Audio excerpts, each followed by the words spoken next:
بسم اللہ الرحمن الرحیم۔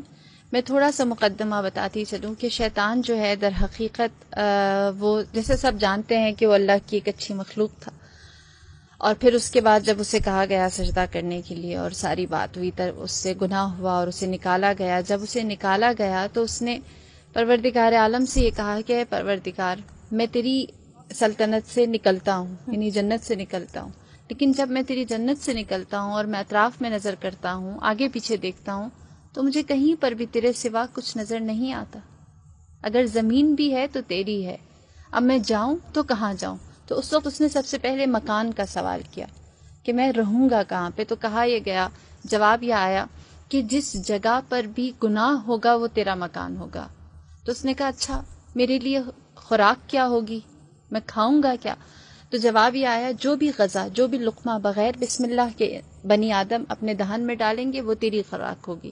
لہٰذا بغیر بسم اللہ کی جتنی بھی خوراک ہمارے منہ میں جاتی ہے اس میں شیطان شریک ہوتا ہے۔ پھر اس کے بعد اس نے کہا اچھا، اگر مجھے پیاس لگے تو میں کیا پیوں؟ تو کہا تیری لیے جو ہم نے مشروب رکھا ہے وہ شراب ہے۔ پھر اس نے سوال کیا اور کہا کہ تو نے انسان کے لیے کتاب اتاری ہے، مجھے بھی کوئی کتاب دے۔ ان کے لیے قرآن ہے، زبور ہے، انجیل ہے، تورات ہے۔ تو اس وقت کہا یہ گیا کہ تمہارے لیے جادو ٹونا کی کتاب ہے۔ پھر اس نے سوال کیا اور کہا کہ تو نے انسان کے لیے دعا کا راستہ رکھا ہے، وہ جو 4 سمتوں سے اس کے اختیار دیا گیا ہے، اور اللہ نے جو 2 سمتیں انسان کے لیے رکھی ہیں، ایک دعا اور دوسرا سجدہ ہے، صحیح۔ تو ان کو ہتھیار دیا ہے دعا کا اور سجدے کا، مجھے بھی ہتھیار چاہیے۔ تو اس وقت یہ جواب دیا گیا کہ تمہارے لیے سب سے زیادہ مضبوط ہتھیار عورت ہے، جس کے ذریعے تم انسان کو، بنی آدم کو، اولاد آدم کو گمراہ کر سکو گے۔ لہٰذا اس کو بہت اختیار دے کر زمین پر بھیجا گیا، اور پھر یہ کہا گیا، جسے ماریہ نے بھی اشارہ کیا، اس نے کہا کہ میں چاہتا ہوں خدایا، میں نے تیری اتنا عرصہ عبادت کی ہے، 40,000 سال زمین پر کی، 40,000 سال آسمان پر کی، 40,000 سال پہلے آسمان پر کی، اور اسی طرح پورا لمبا سلسلہ ہے، 7 آسمانوں پر اس نے اللہ کی عبادت کی۔ میں نے اتنی عبادت کی، مجھے اس کی جزا کیا ملے گی؟ میں تجھ سے جزا چاہتا ہوں۔ تو اس وقت اس نے سوال کیا، اللہ تعالیٰ نے کہا مانگ، تو کیا مانگتا ہے؟ تو اس وقت اس نے سوال کیا اور کہا کہ پروردگار، میں چاہتا ہوں تو مجھے نامرئی بنا دے، میں دکھائی نہ دوں، بنی آدم مجھے دیکھ نہ سکے۔ اسے نامرئی کر دیا۔